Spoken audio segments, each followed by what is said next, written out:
Welcome to Sacred Heart Music Center in Duluth, Minnesota. We are in full pandemic live stream mode with a capacity crowd of 7 at Sacred Heart. You can hear them exploding with applause and laughter throughout the program. Tonight, I'm here to host the Songwriters and Storytellers Series. My name is Paul Lundgren. I'm your host, and also I'll interview Teague throughout the show. As your host, I will not offer you any drinks. However, if you need to know how to get to the restroom, I can maybe help you with that. Who paid for this thing? The Minnesota State Arts Board, that's who. This series is supported by, yes, the Minnesota State Arts Board, and highlights the finest music talent in the Duluth area, showcasing songwriters, their creative process, and some of the stories behind their work. Tonight's guest is Teague Alexy. Born in New Jersey, Teague spent years as a traveling musician before finding a home in Duluth. He's a poet with a guitar, a storyteller with a smile, an Irish bard, and a hobo nephew of Uncle Frank. He's the Chewbacca of roots rockas, Teague Alexy.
Tipping my hat, and I'll be getting on my way.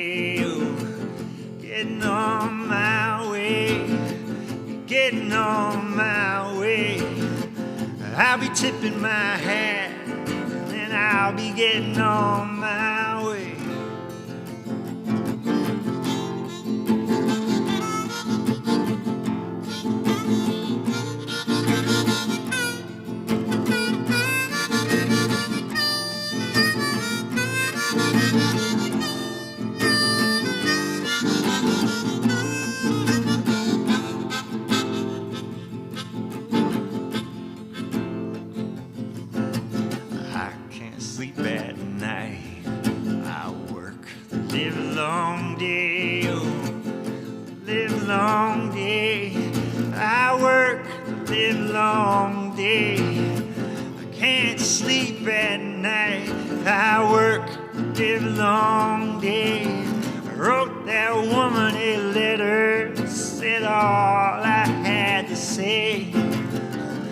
be tipping my hat, and then I'll be getting on my way.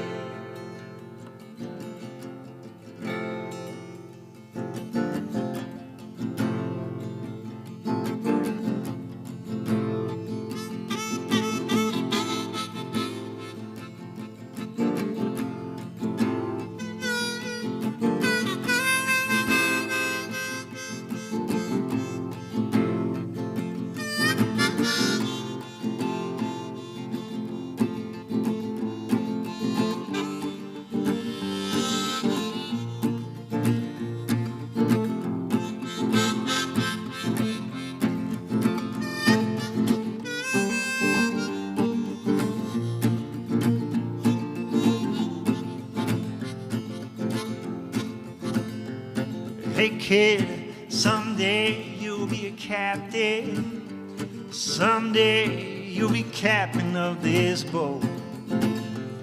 A world famous it's navigator, but for now it's row, fisherman row. I can see it now, your hair blowing. Ain't nothing like a cool ocean breeze. Sure as you'll be calling out to Neptune to help guide you through rough and stormy seas. There will be mornings, glorious mornings, oceans, islands to explore. There will be evenings, you hungry fisherman, rows an empty boat back to shore. Oh, Captain, hold on. Hey, kid, someday you'll be a captain. Someday you'll be captain of this boat. Whether a buccaneer or an officer, and whether you sink or you float, life can be a sucker punch from a southpaw, a submarine you never saw coming. When you have the chance, my captain, use your sea legs, stand up for something. Oh, Captain, hold on, don't you turn back, don't you turn back. There is a deep and wide ocean, you wash it all away.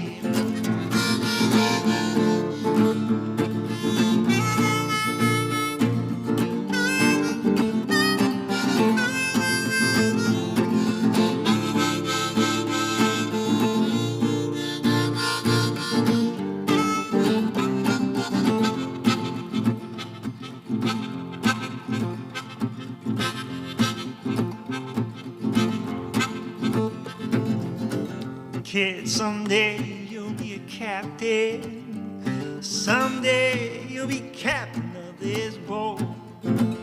When you can throw yourself overboard and trust there's someone to throw you the rope.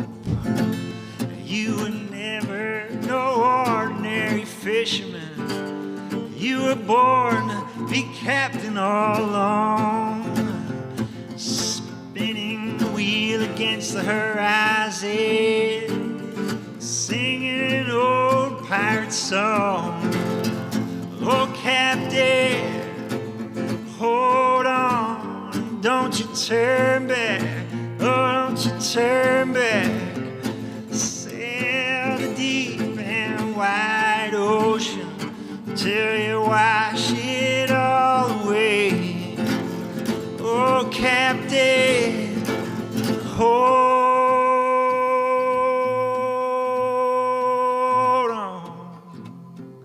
hold on, Cap, hold on.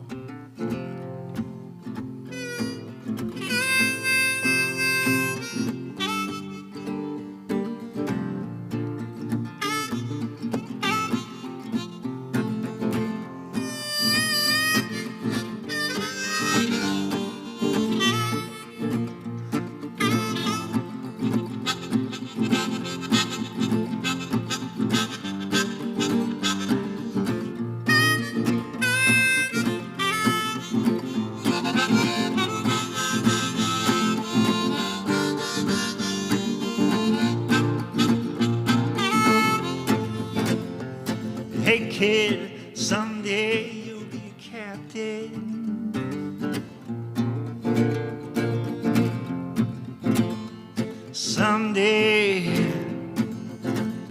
Someday you'll be a captain.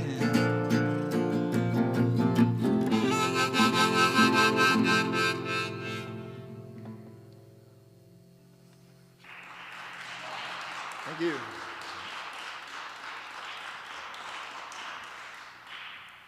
Thank you. Great, thanks, Teague. So for the folks at home, the format here, Teague's going to work his way up here. We'll do a little chit-chat. There'll be some more music, a little more chit-chat, and that's how we roll.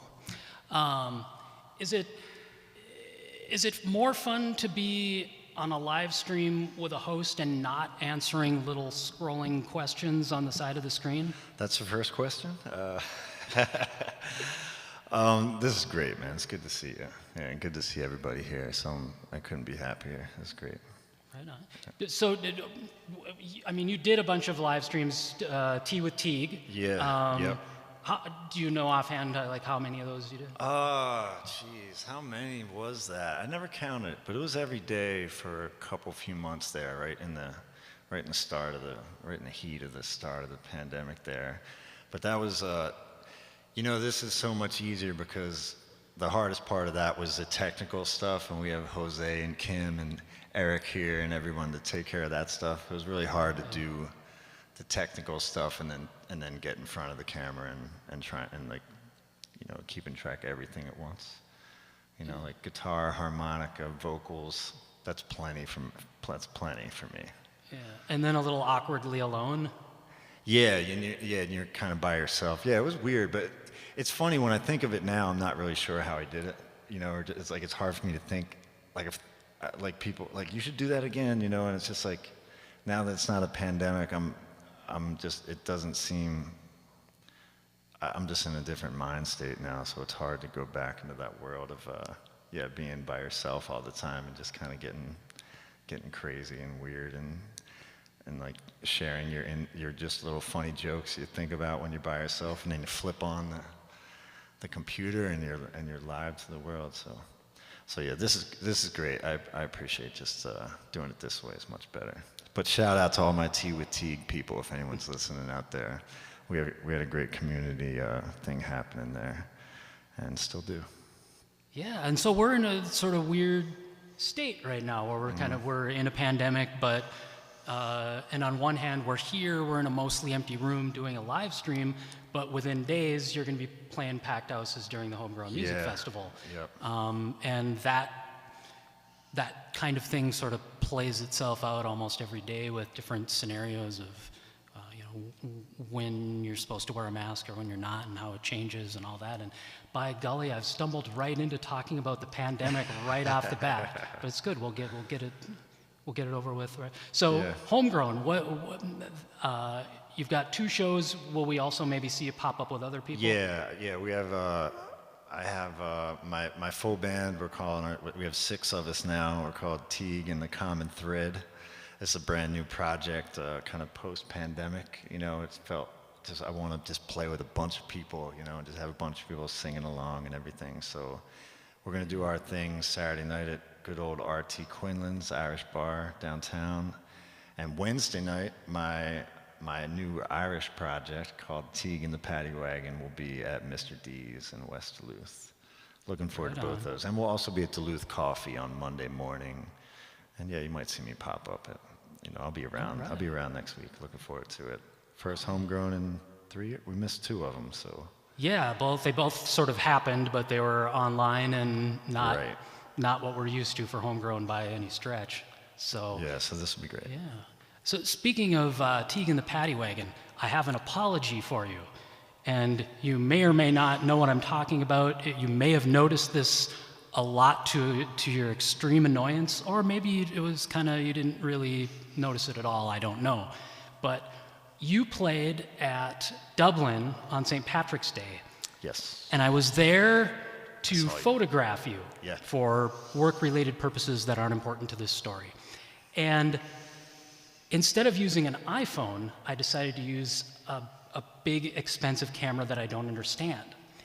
And after about 4 or 5 minutes, at one point I moved around for a different angle, and I think there was maybe a mirror in the background or something, and I realized that the camera was sending out this horrible red light directly at you. How bad was that? And I'm so sorry. I didn't notice. I'm glad I didn't notice. I'm not sure what I would have thought if I had a red beam of light on me. Sometimes that's the last thing you realize. Sometimes. There's a red beam on me, and then it's over. Oh, I felt so bad as soon as I saw them. Like, what is happening? Why is this doing it? How do I make it stop? And anyway. I remember seeing you a little perplexed, but I didn't. I remember seeing you and That's a little bit always of perplexing going on, but no red beam. So I guess that leads me into the question of if it's not me, then who is the most annoying person to perform in front of, or what is a thing that really gets under your skin? Oh, I feel lucky that I can't remember the last time someone's even gotten under my skin at playing live. Jeez. I remember, just for the sake of, I can tell a story, sure. It's Storytellers, right? I can tell a little story. Yeah. I think my favorite, crowd, let's see, is that a good one to tell?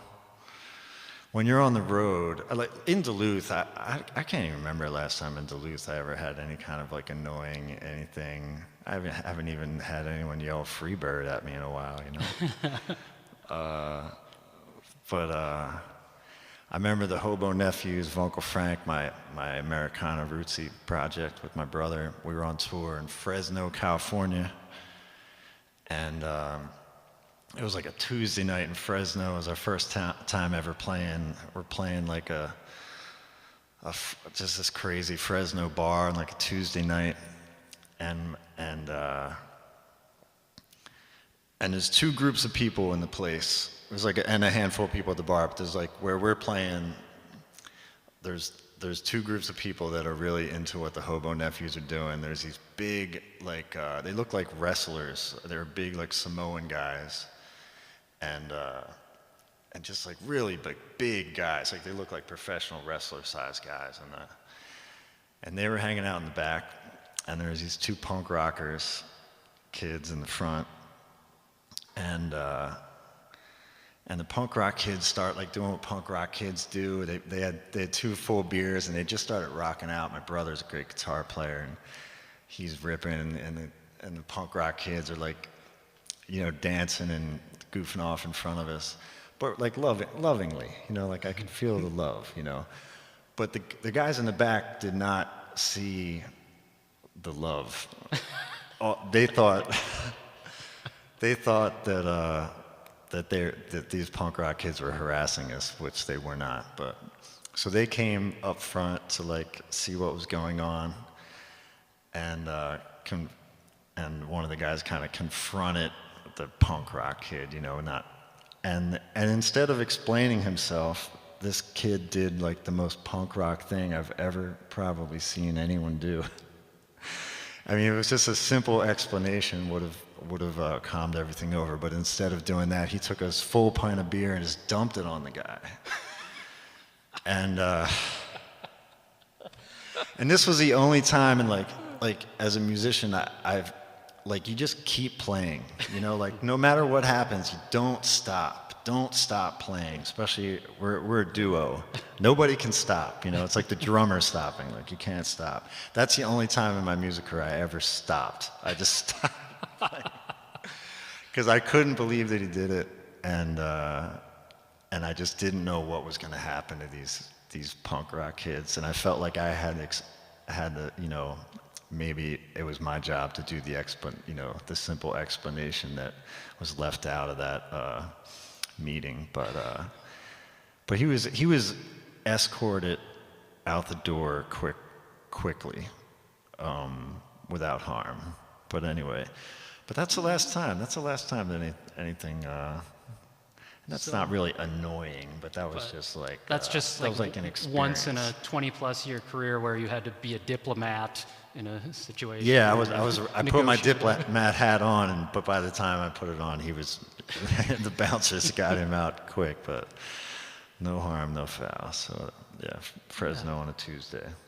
Well, so take a walk with me through growing up in New Jersey and working your way to Duluth and bouncing around in between, but being a pretty long time Duluthian, and what it is about this place that made you settle here.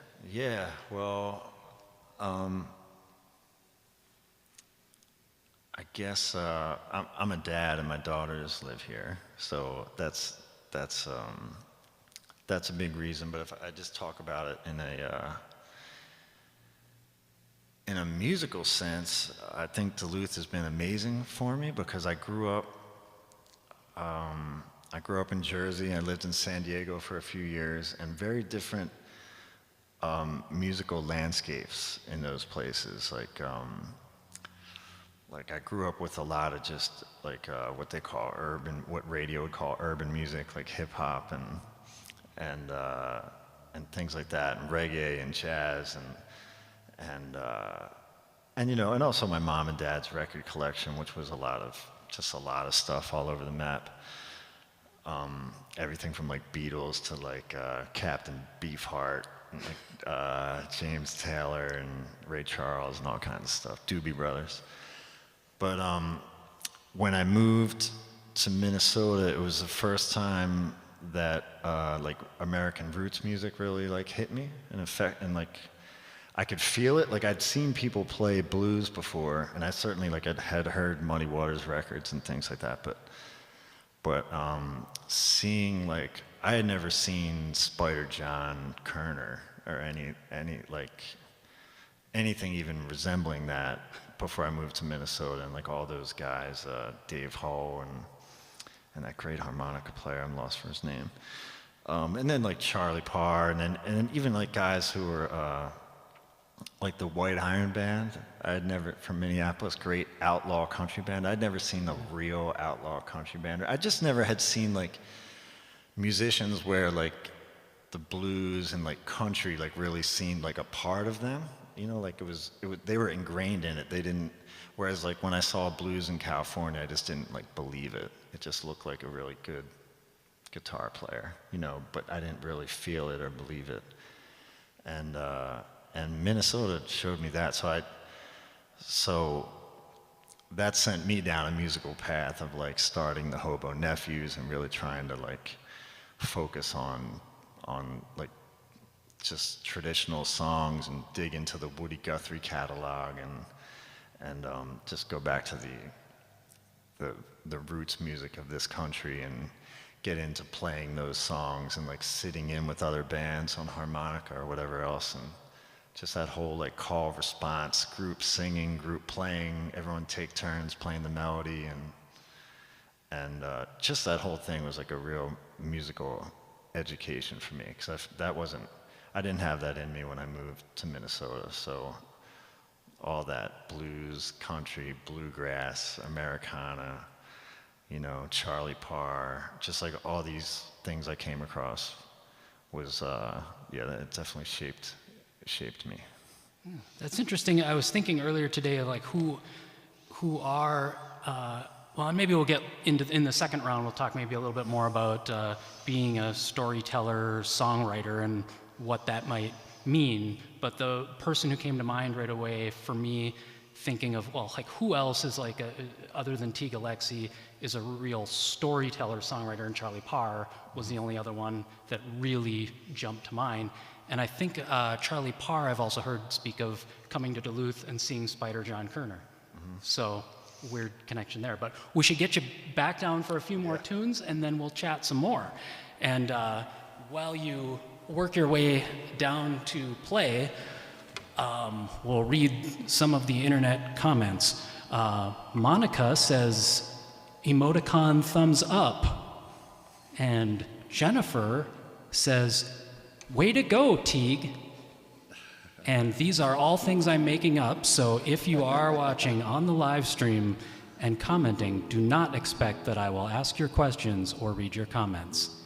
Teague, are you ready to rock? Oh, I'm getting there. He's getting there. You know, perhaps it's a good time for another reminder that this program was supported by the Minnesota State Arts Board.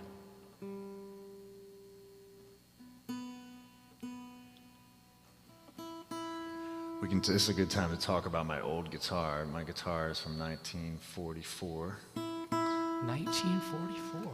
I was thinking there's probably got to be some internet comments about the guitar. I had that guitar in 1979. But I only say that to say that she takes a second to tune up. All right. Hey, there's nothing wrong with taking your time. But I think she's ready. All right, you ready to go? I'm ready.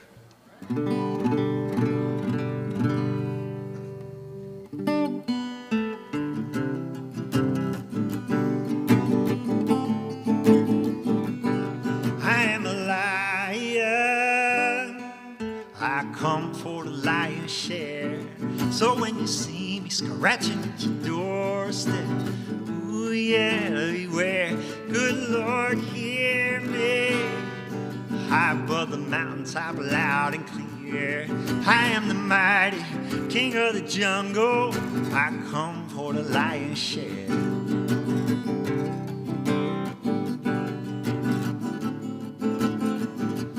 I've been climbing up from the valley below, one step after the next step, to the mountain top I go. 7 trumpets, walls of Jericho. I raised my voice when I hear those trumpets blow. I am a lion.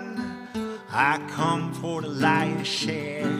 So when you see me scratching at your doorstep, ooh, you better beware. Good Lord, hear me. High above the mountaintop, loud and clear. I am the mighty king of the jungle. I come for the lion's share.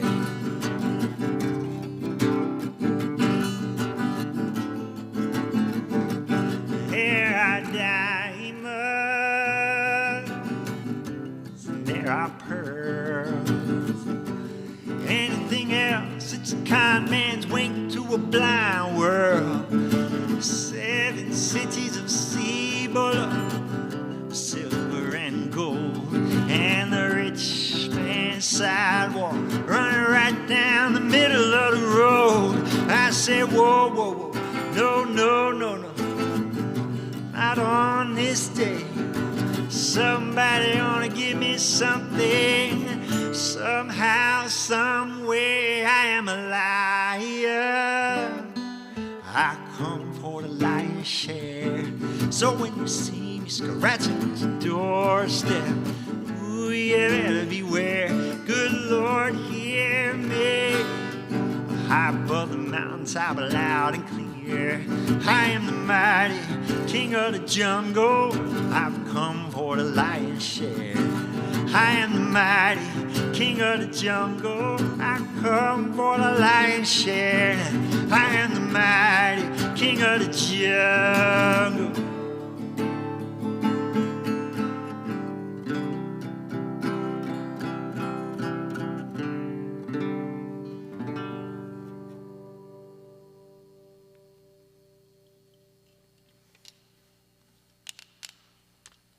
All right. Thank you. It's called the lion's share. Apostrophe S.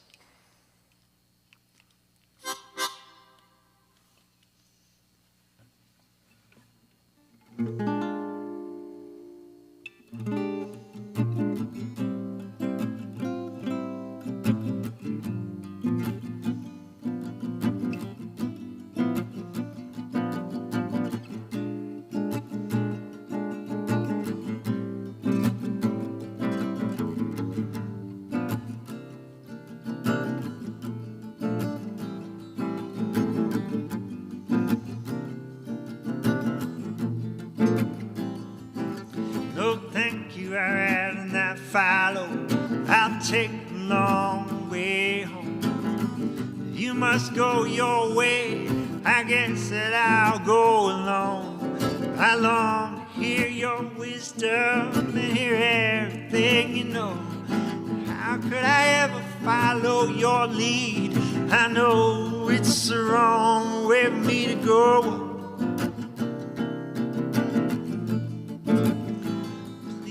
Don't assume I share the same opinions that you do, and withhold all misconceptions when it's me talking to. As long as my I travel, narrow is my path. When I find my way, no turning back. So if you don't recognize your reflection, bury it in the sand, and you never follow in the footsteps of no sidestepping man. You know the road are gonna have its turns. Keep as straight as you can, and you never follow in the footsteps of no sidestepping man. Never follow in the footsteps of no sidestepping man.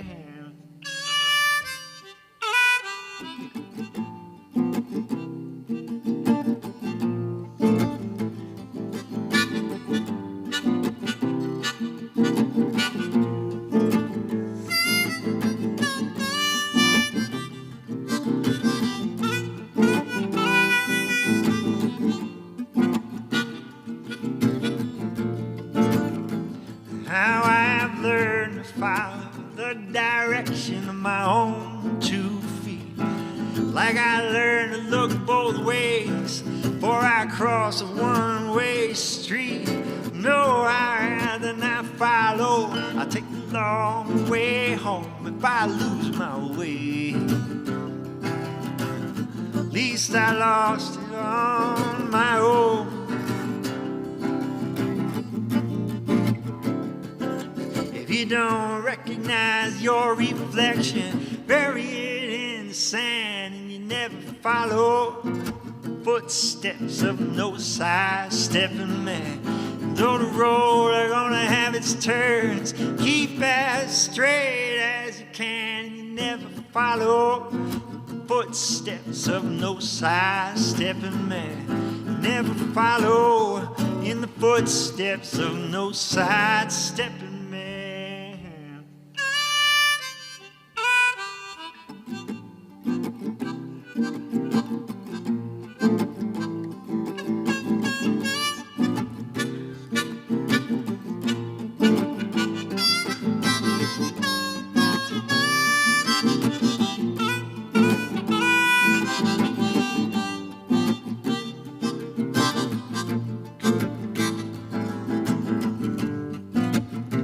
Right now follow, I take the long way home. If I lose my way, at least I lost it on my own. No, I right now follow, I take the long way home, long way home.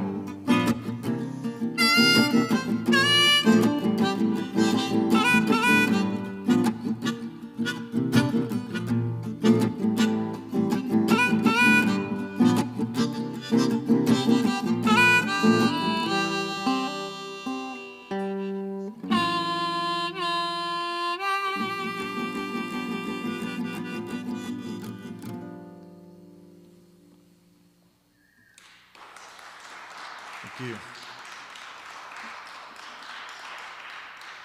Thank you. Big thanks to Sacred Heart for having me. Mark, Eric, Jose, Kim. Thanks, everybody. Good to be back in Sacred Heart. That's a magical place.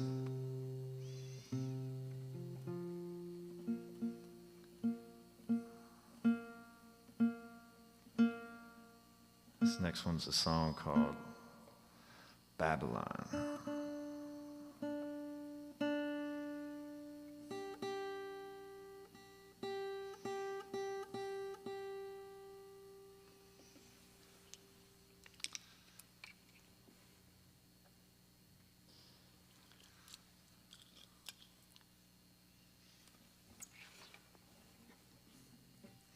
This song's about like processing what you see carefully, what you hear, what you feel.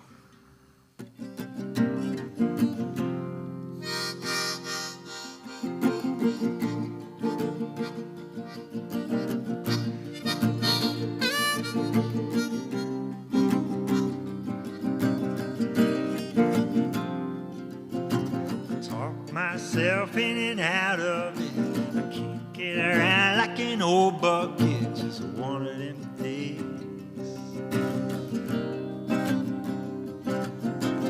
I'm gonna have to speak for myself, 'cause I can't hear anybody else. One of them days. Just Babylon, babbling. I hear the chitter chattering. Everybody's struggling. I feel the trouble bubbling.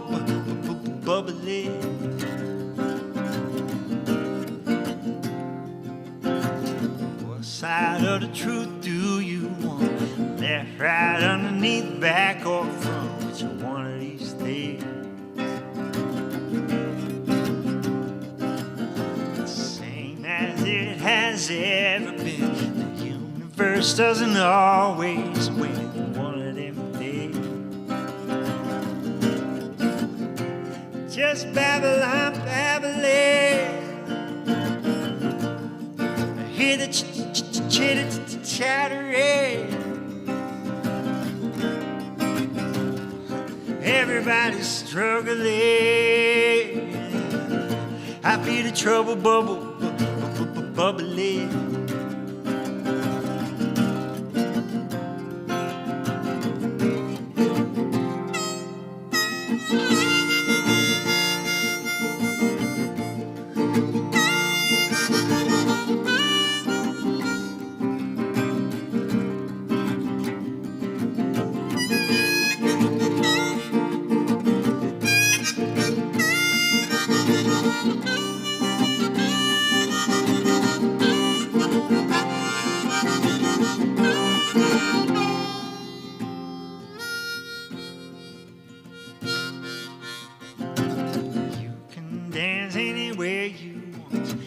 Take the time for the ones that love you. One of them days.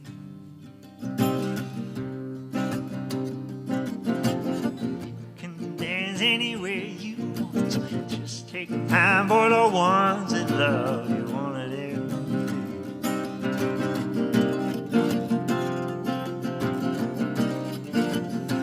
days. Just Babylon, babbling. Hear the chitter chattering. Everybody's struggling. I feel the trouble bubbling.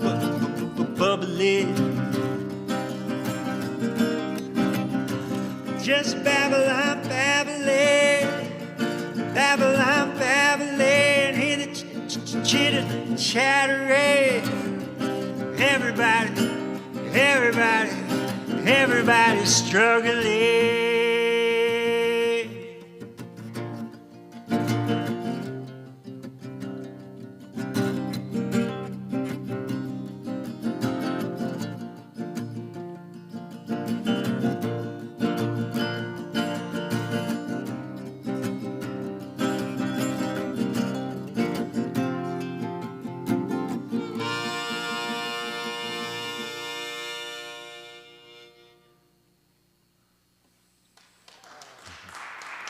Thank you.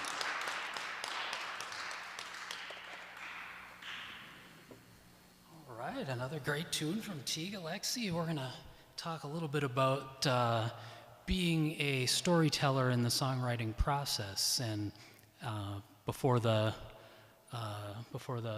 the previous session, Charlie Parr's name came up, and I wanted to ask you if there's something I'm flaking on in terms of, like, locally, are there other people that you can think of who are big into storytelling in songs?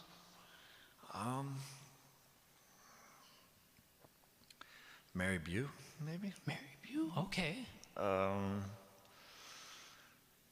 Well, let's talk about what it means, and it's because it's a little vague and weird in the sense that kind of every song is a story on some level, but certainly there's something about the songs that you write that are very different than Van Halen's Jump, you know, in terms of having a narrative to them that, you know. So you, as the songwriter, maybe clarify the thing that I can't explain that makes a song more of a story.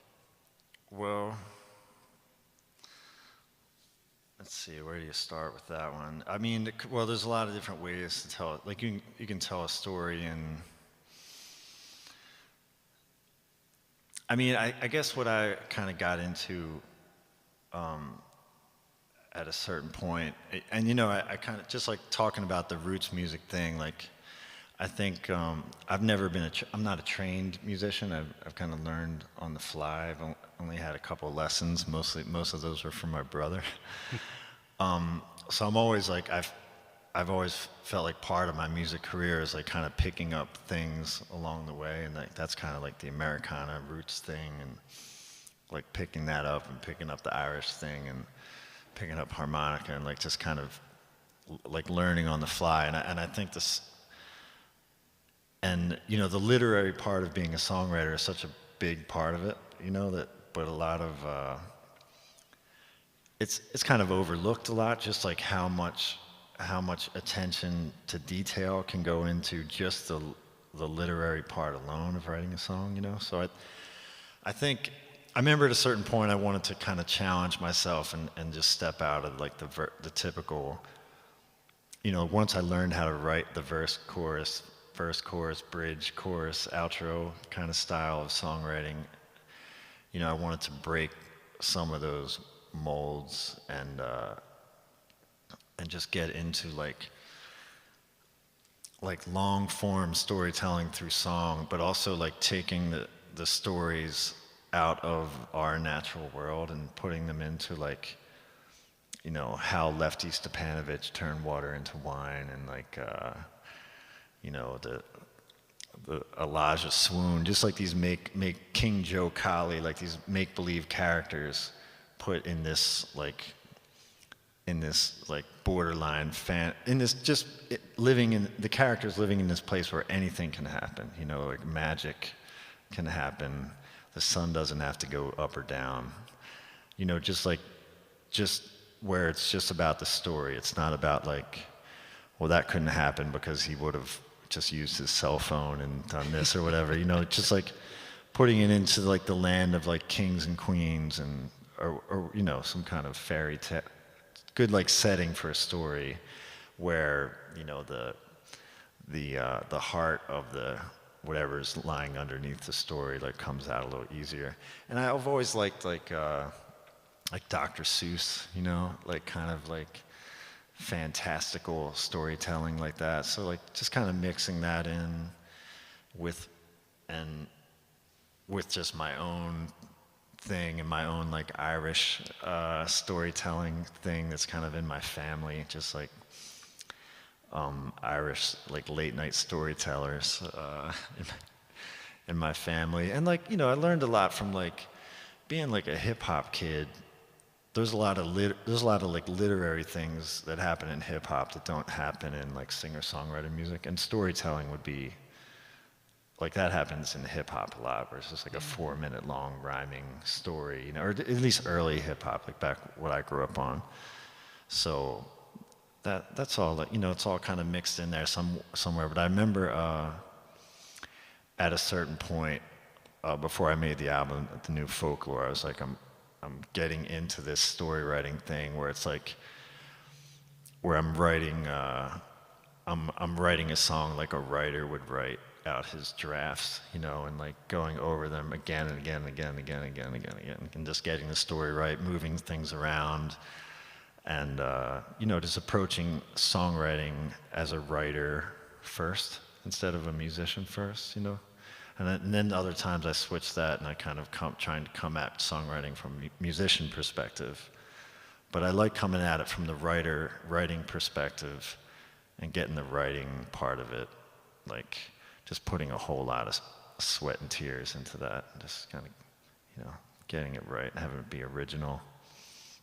Yeah. Did that answer your question? Yeah. I'm glad you mentioned hip hop in there, because when I was thinking about this earlier today, you know, everybody thinks of Bob Dylan or like a Neil Young or whatever, and the song that popped in my head today as a storytelling song is, and then I'm not going to be able to remember the name of it off the top of my head now, but it's DJ Jazzy Jeff and Fresh Prince, where they steal the parent's car. Yeah, Like yeah. that is a full-blown storytelling song. Yeah, and I was right at the perfect age for, I don't know, I was probably like 12 or 13 or something when that song came out. So like, so yeah, that like I related to that. I thought you were gonna say Slick Rick. He has an album called The Art of Storytelling, which is a really good one. But yeah, that stuff's all in there. So, and a lot of that like clever wordplay stuff. I love alliteration, and I love different rhyme schemes, you know, and there's like just an infinite world of words and rhyming and rhyme schemes, and you know, like I'm saying, alliteration and just word play, like that's just my brain just loves that stuff. So Yeah. Well, and speaking of hip hop from the old days, let's talk about Spilled Milk, because that's the old thing is the new thing. Yes. You've got a single that's out on Bandcamp and soon to be out on Spotify. Yep. Tomorrow, Friday, it's coming out, or maybe even midnight tonight. It's coming out on Spotify, is my understanding, and that's exciting because that's like my oldest friends and some of my favorite people in the world, and the people I grew up making music with before we knew how to play instruments. You know, we made music, so it's great. It's great now that we all do play instruments to kind of come back and approach some of our early songs again that they weren't recorded correctly the first time around. So we wanted to. We have a handful of songs we're recording just because those songs deserve better recordings, and the people that used to come and support us, they deserve better recordings of these handful of songs that we always used to play and people would dance to. So yeah, that's the mission. So the first one comes out tomorrow, and we have another one coming soon too. Yeah. Now tell me how it came about and how, was this a case of everybody getting together and re-recording this, or was this done remotely? Or? It was done in person at first and then finished remotely. Like we did the lyric part of it together, and then I took it back here and just did most of it back here. Okay, so it was in New Jersey. In New Jersey, we did the vocals and stuff, and some trumpet, and just some other random stuff, and then took it back here to the lab to finish it up. Yeah, I want to ask. You're a touring musician, yet you also have like a house gig at Sir Ben's. So you don't play every Monday of the year, but you play a lot of Mondays of the year. And so it seems like you're always here. But then we also know that you're not. Like how does it work? How do you make that work? And how many nights a year are you in Duluth versus everywhere things else? are different now. I used to be out on the road a lot, but I haven't really gone back out on the road much since the pandemic. I kind of took some time to get off the road, and I had a back problem that I was dragging around on the road for a while. So I got that. I've done some like self-care over this pandemic to kind of prepare myself for when I get back into that world of playing. So you're ready to re-injure yourself now. Yeah, I'm ready. I'm ready for the next injury. That's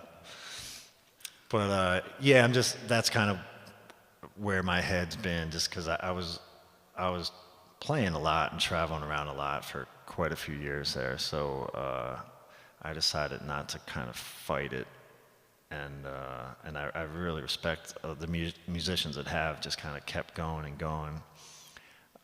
But I'm kind of gearing up to get going again, I guess. So a little bit of road stuff, but really, just enjoying playing locally. And I have my new 4-piece Irish band, Teague and the Paddy Wagon, and 6-piece band, Teague Alexy and the Common Thread. So those things have come together out of me kind of being around Duluth a little bit more, and having time to kind of give these projects a chance to kind of get going. So that feels like the right thing now, because it just feels great to play music. Just like the spirit of playing music with people, is like, it's like, oh yeah, this is like an amazing thing that I'm just so fortunate to be able to be a part of, and I've just been grateful for all the just all sides of it, you know, all the people that I play with and their talent and their big hearts, and just all the people in the music community, you know, including everyone here tonight and the people that come out to shows. Just it all just seems like I just feel really fortunate to be able to do it now. You know, I don't think I ever, not like I wasn't appreciative before, but you know what I mean. Now I just really appreciate every moment and every night and just every comment and yeah, I just take it all in. Yeah, you've been such a collaborator over the course of time that it's easy to sort of lose track of the whole range of your work, because when you think of Teague Alexy, you know, there's multiple albums there and multiple bands that go along with those albums. Like they register in your head sort of as a Teague Alexy album, but it's Teague Alexy with Medication, Yeah. Teague Alexy and the Feelin' Band. But then there's the Hobo Nephews of Uncle Frank, Right. Teague and the Paddy Wagon, which maybe the starter of that was with Eric Berry. Yep. And you're also in the Basement Tapes band, Yeah. which has a show coming up Yep. a little more than a month from now. Yep. That was a big statement that doesn't have a question at the end of it, wasn't it? How about all the collaboration? Is that fun? Well, I was gonna say you'll be happy to know that what I'm trying to do now, I'm working on an album, and I'm trying to kind of bring it all together, you know, in a way, because I've been dancing around all these different things, and you know, they were all like I was talking about the Hobo Nephews, you know, just to like build that part of my like musicianship, and then the Irish band is the Irish music. Studying that a little bit has just taught me so much about rhythm and just like bounce, you know, like how music can just bounce with just very simply, and like just how melodies can kind of bounce, you know.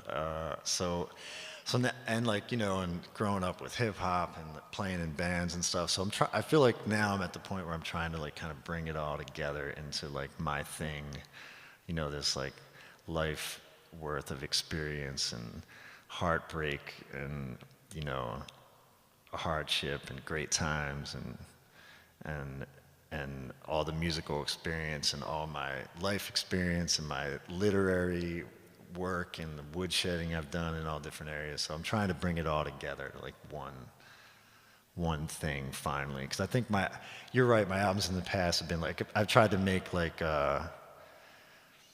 cohesive albums, you know, where it's just like we're gonna have the same musicians, you know, we're gonna get this one sound and make a whole album out of it, and just kind of ignore you know, my other influence, not ignore them, but you know what I mean, try and like focus. But now I think with the next album, I'm trying to just like incorporate all of it in like a seamless way. You know, where like when I say like there's like a hip hop influence, it doesn't mean that I'm gonna like be rapping on 3 of the songs or anything. I just mean like the way the kick drum hits 3 times before the 1 or whatever is like, that's a hip hop thing. And, you know, and there might be like you know, something that's influenced by, you know, just everything. Just get it all in there. That's my plan, Paul. We'll see what happens. Yeah. Well, I guess the name of the band is starting to make sense to me, Teague Alexy, and the common thread. You're trying to find the common thread to it all. How much we talked about all these collaborations that you do, and how much when I think about Teague Alexy with Medication and that first record, it was a very jazzy record. Mm-hmm. How much of that is influenced by the people you're playing with versus what you're into at that time? Well, I try and play with people who have like I have musical commonality with to start, but it is easy. I think with some of my early recordings, you tend to kind of like, I don't know, you kind of like fall in love with, it's easy to like fall in love with, especially like, I feel like I'm so lucky to play with the talented people that I play with. So it's easy to let like really good musicians just like go on your records because it sounds good, you know, like when Jeff Engholm pulled out the trombone for the first time, it's like, you play trombone? Like, you play it this well? Like, how did I not know this? Let's put trombone on every song, you know? Yeah, and I think it's funny because sometimes I feel like my records have been like, yeah, I mean, that does happen, what you're saying. Like sometimes like my record ended up being like a little more country than I intended it to, or like a little more like country sounding than I think I am, but it's just like, there's just these great country influenced musicians all around me, so those are the guys that I want to play with, so it kind of ends up, you know, taking a little bit of a shape. But that's all been part of, part of the experience of, just learning how to make records and stuff. Because I love records like that too, like where you just like kind of let the guys play. But yeah, just always learning. It's sometimes less is more. You learn how to play and get all these great players around you. At a certain point, you're like, whoa, okay, hold on, we're all playing too much. We got to simplify this back down to what, let's not lose the heart of it or not lose the song in fancy licks and stuff like that. Yeah. When you were talking about working with spilled milk and redoing stuff and technology changing, it made me think of, in just a pretty short range of time, like maybe only 6 or 7 years, the difference between an early Teague Alexy video, which would be Jim Richardson like running a camera around a bunch of dolls in his room, like first generation video technology that's all blurry and weird. And then by the time you get to Good Clean High, it's like you're on MTV all of a sudden. Yeah, and that's what are we talking about there? Like a 6 or 8 year span? Yeah, what was that? Shout out Joshua Priestley. He's a great video director.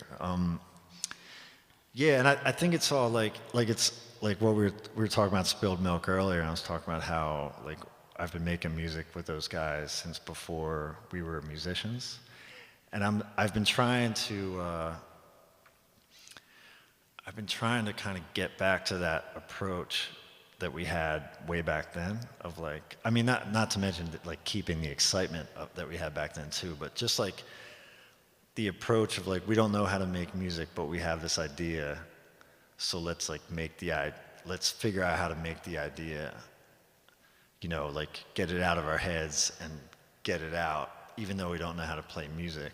So I kind of went through this phase a few years ago where I was trying to get back into making music like that, and like come up with a song and try and play it on instruments I don't know how to play. Like I'm a terrible piano player, so bad. So I'd make like a drum beat and like play it on piano and just kind of work it, and then like the last thing I'd put on is guitar and harmonica, just to come at the creative process from a different way, So it's kind of the same thing.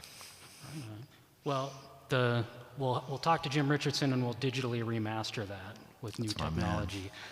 So we'll go back. It must be time for more music as we carry the show on, and so it's also time for me to make up things to say. As mentioned, Teague plays at Sir Benedict's most Mondays, and I think every consecutive Monday for the next maybe 6 Mondays or so. I thought you were going to say 20 years, but... For the next 20 years. And we've already mentioned homegrown gigs. Sacred Heart is going to be a homegrown venue also, so you'll be able to see Poetry Night here. That's on Monday. Also the band Big Science will be playing here leading into the poetry show, so big time nerd convention Monday right here at Sacred Heart. And then the music lineup is stacked for Friday and Saturday. Johnny V is going to be performing here, Black River Review, Superior Siren, Brianne Marie and the Front Porch Sinners, and others that I'm not remembering off the top of my head, but some fantastic music here and all week long during Homegrown, and Teague, as we've mentioned, is everywhere. Tuned up and ready? I'm ready. All right. Yeah, thanks, Paul. Teague Alexy once again.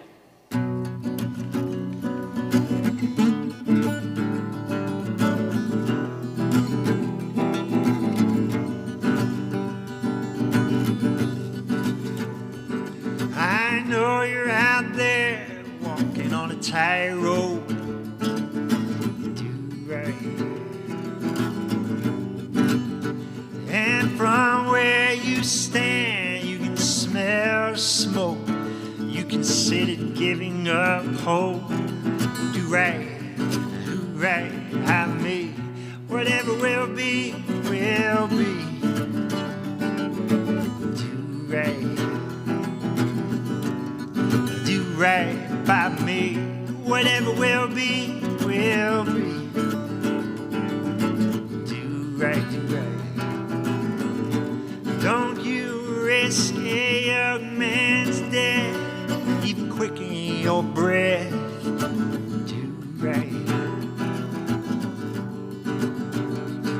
And take what you get without breaking a sweat. Look out from your doorstep. Do right by me.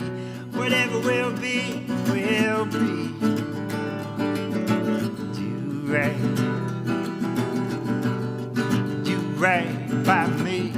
Whatever will be, will be. Do right. Do right by me.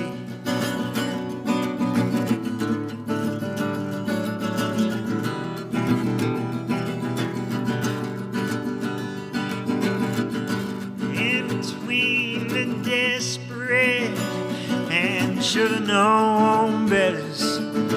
Do right. I got some good friends, bad ideas, and they're go-getters and trendsetters. Do right by me. Whatever will be, will be. Do right. Do right by me. Whatever will be, will be. Do right. Do right. Do right. I know you're out there, walk all the time. Do right. Do right. I know out there, walking on the tightrope. Do right. Right.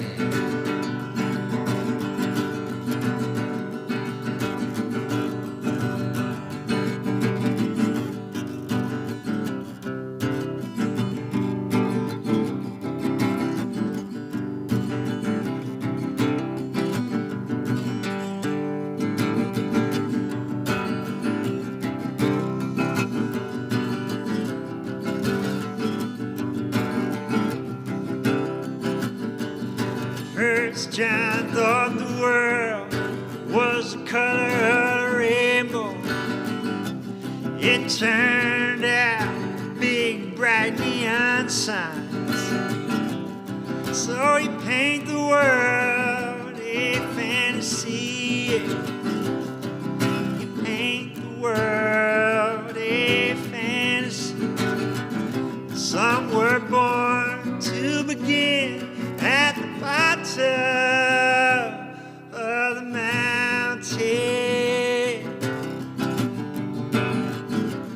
and with just one stroke of the pen, that old John Doe had knocked back down again.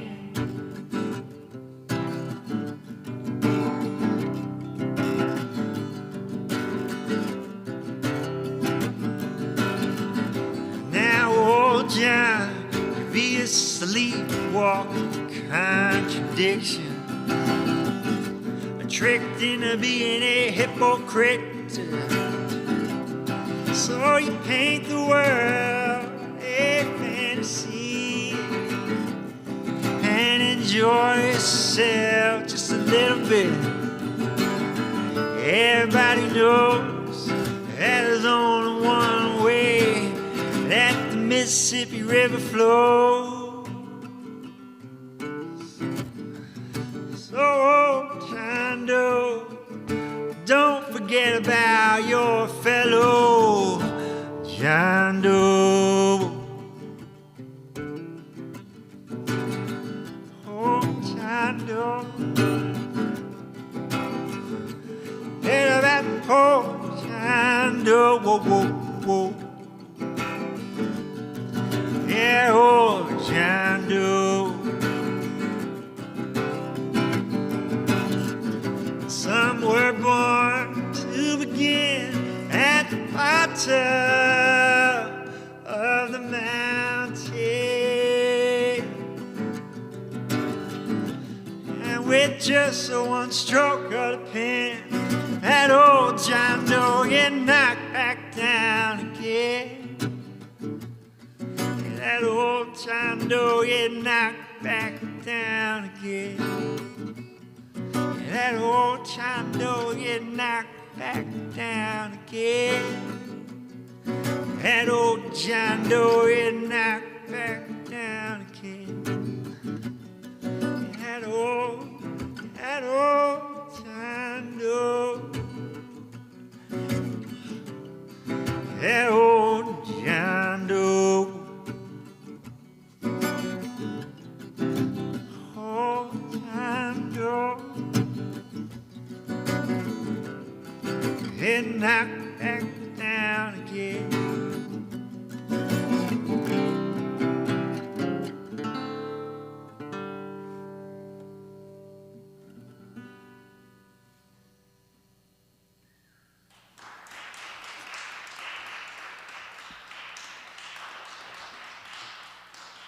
Thank you. Thanks again to Teague Alexy for appearing on Live from the Heart, Songwriters and Storytellers Series, and thanks to Eric Swanson, the Dean of Sound Engineers, for making it sound so good, and Jose Leon and the crew from Two Harbors Music. Fantastic work. Live from the Heart is brought to you by the Sacred Heart Music Center with support from the Minnesota State Arts Board. Don't forget, Homegrown Music Festival, May 1st through 8th. Some of those shows will be right here. Teague Alexy every Monday at Sir Benedict's, also at Homegrown, coming up during Duluth Dylan Fest with the Basement Tapes Band, and a new single coming out, and on.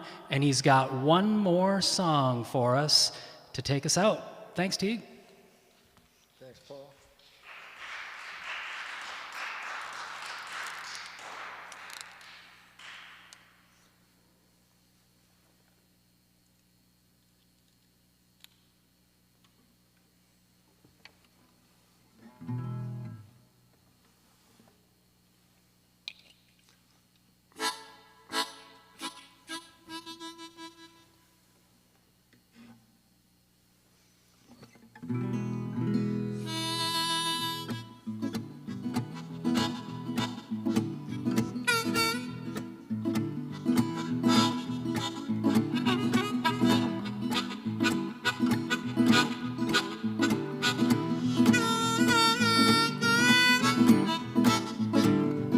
Like a young man leaning on a walking stick, a little girl got broken hearts that can't fix. I'm taking aim for that broken heart. I know it best shot in the dark. Tell you I won't put in the sea, on the shore, and eyes on lady at quarter four. Eyes on lady at quarter four. Eyes on lady at quarter four.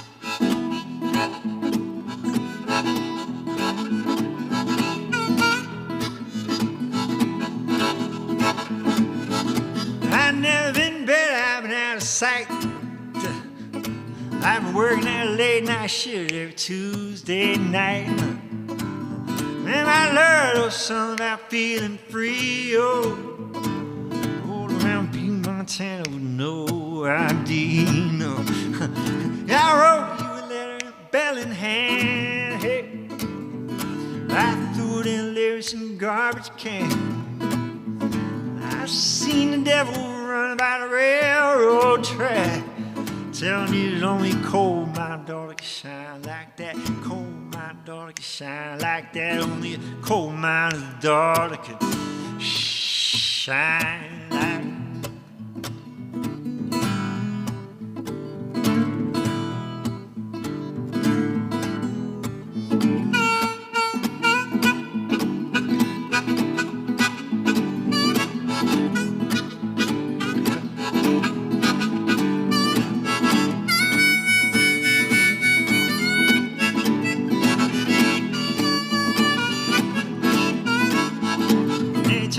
Hard dream ain't much trust, but I work against the both of us.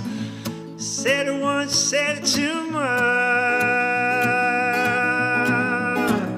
And not your gold, not your diamonds. It is your superhero timing, and it's the way you don't do it too soon, and it's the way that you bite from way across the room. Tell me, and sweaty in the candy store, and eyes on lady, cold for eyes on lady, cold for eyes on lady, cold for.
Thanks, everybody.